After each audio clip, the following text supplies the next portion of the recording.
Почитувани граѓани, почитувани представници на медиумите, денеска имам чест, заедно со мојот заменик задолжен за економски прашања и за координација со економските ресори Кочо Ангјушев и министерот за економија Крешник Бектеши, да соопштам дека исполнуваме уште една превземена обврска. Ја враќаме за сите наши граѓани ефтината тарифа за струјата. Обврската од програмата на владата станува реалност со која се олеснува животот на граѓаните на Македонија.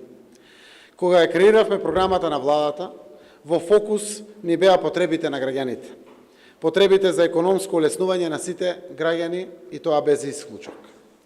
Зацртавме задача дека еден од приоритетите на владата ќе биде намалувањето на трошоците за живот и враќање на парите кај граѓаните.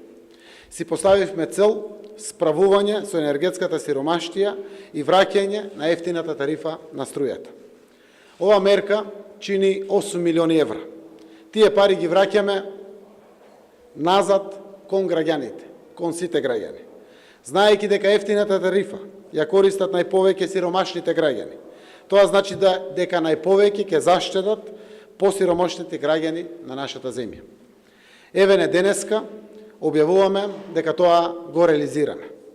По 2 часа денска ефтина тарифа на струја секој работен ден и сабота вклучително од 14 до 16 часот, потоа секој работен ден ефтина струја од 22 часот до 7 часот наутро и во неделите 24 часа ефтина тарифа на струјата.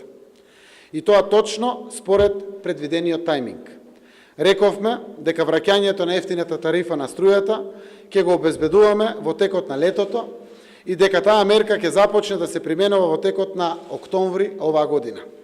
До тогаш ќе бидат подготвени сите неопходни услови за нејзино спроведување.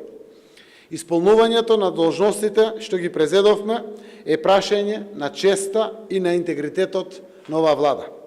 И исто така, во исто време, е прашање на вредности и на почит што оваа влада ги има кон сите граѓани на нашата земја, Република Македонија. Се посветивме и ги спроведуваме сите определби предвидени во програмата за својата работа до 2020 година.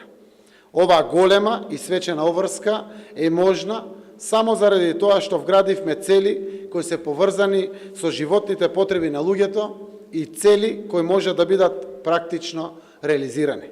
И од тоа нема отстапување. Зборот е збор. Почитувани граѓани, во Македонија може да се живее добро ако заедно и посветено се заложиме да ги оствариме идеите за достоинство на сите. Овие мерки водат само во една насока. Живот за сите во Македонија. Живот во секој дом. Така отпочнавме, така и ќе продолжиме понатаму. Ви благодарам и дозволете да го поканам прво заменик председателот на владата Ангјушев да ве информира со повеќе детали.